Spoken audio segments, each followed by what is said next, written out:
الحمدللہ وحدہ والصلاة والسلام علی من لا نبی بعدہ اما بعد اعوذ باللہ السمیع العلیم من الشیطان الرجیم بسم اللہ الرحمن الرحیم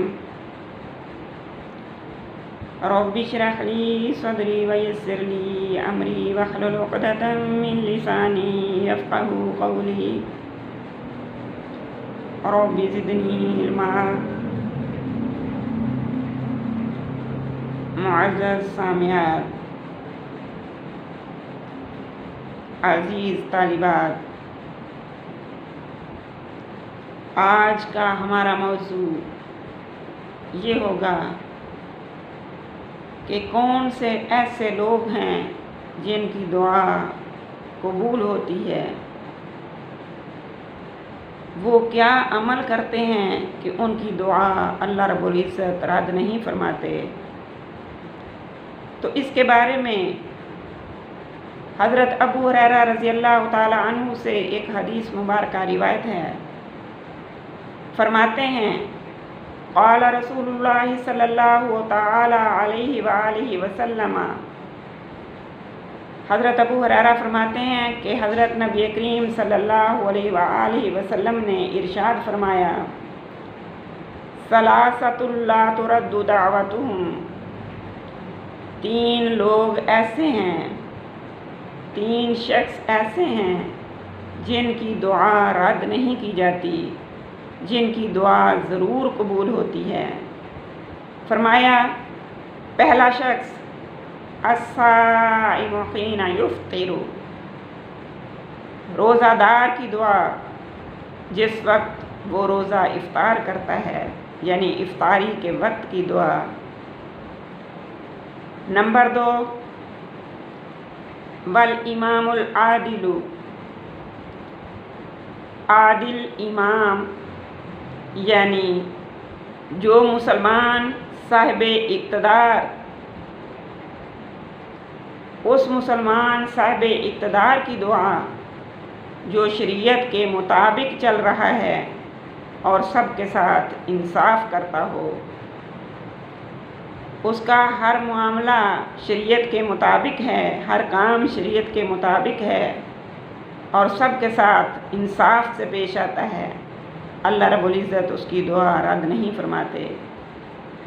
پھر فرمایا نمبر 3 ودعوت المظلوم، اور مظلوم کی دعا کو اللہ جل شانہ رد نہیں فرماتے، نہ صرف قبول فرماتے ہیں، آقا فرماتے ہیں یرفعها اللہ فوق الغمام، اللہ جل شانہ مظلوم کی دعا کو بادلوں کے اوپر اٹھا لیتے ہیں۔ پھر فرمایا یہی نہیں وتفتح لها ابواب السماء، اور اس کے لیے آسمان کے دروازے کھول دیے جاتے ہیں۔ وَيَقُولُ الرَّبُّ، اور پروردگار عالم جل مجدہ کا ارشاد ہوتا ہے وَعِزَّتِي، مجھے میری عزت کی قسم، لَأَنصُرَنَّكَ، میں ضرور بھی ضرور تیری مدد کروں گا،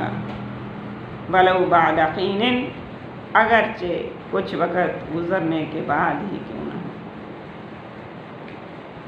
مظلوم کی دعا کو اللہ رب العزت نہ صرف قبول فرماتے ہیں، فرمایا بادلوں سے اوپر اٹھا لیتے ہیں، اور اوپر اٹھانے کے بعد آسمان کے دروازے کھول دیے جاتے ہیں، اور اللہ رب العزت قسم کھا کر، اپنی عزت کی قسم کھا کر فرماتے ہیں کہ میں تیری